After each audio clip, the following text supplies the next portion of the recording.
As the country remembered 9/11 this week, Al-Qaeda pushed for more terrorist attacks on the United States. The group's leader, Ayman al-Zawahiri, issued an audio message to rally terrorists. He asked them to attack on American soil and pointed at the Boston Marathon bombings as an example. He also outlined a plan to hurt the U.S. economy. CNN's Nick Robertson is in Beirut, Lebanon, with more on this. Good morning, Nick. Good morning, Carol. No surprise in many ways that Ayman al-Zawahiri would release an audio message close to the anniversary of 9/11. The al-Qaeda leaders always like to try to do this.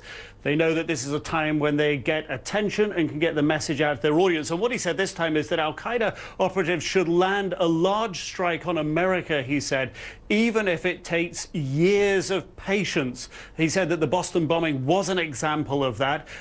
Interesting, because in the past he's also talked about lone wolf and small type attacks, and al-Qaeda sympathizers and supporters know what they should do. But the thrust of his message here, and quoting directly from this audio message, not a video message, an audio message, quoting from it, he says, "We should bleed America economically by provoking it to continue its massive expenditure on its security. For the weak point of America is its economy, which has already begun to stagger due to the military and security expenditure."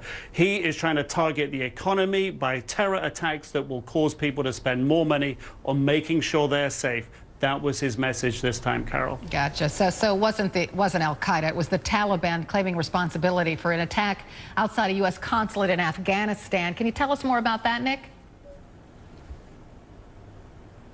Yeah, that was an attack in the early hours of the morning, either 5 or 7. The numbers are unclear. Attackers came, small weapons, supported by a large truck-borne bomb. That blew up, blew the gates off the compound.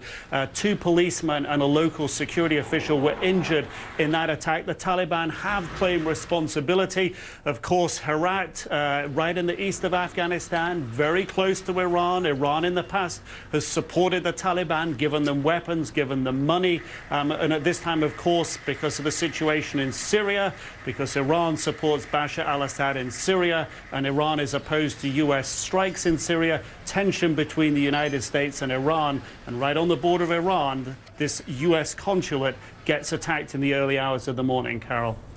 Nick Robertson reporting live from Beirut this morning.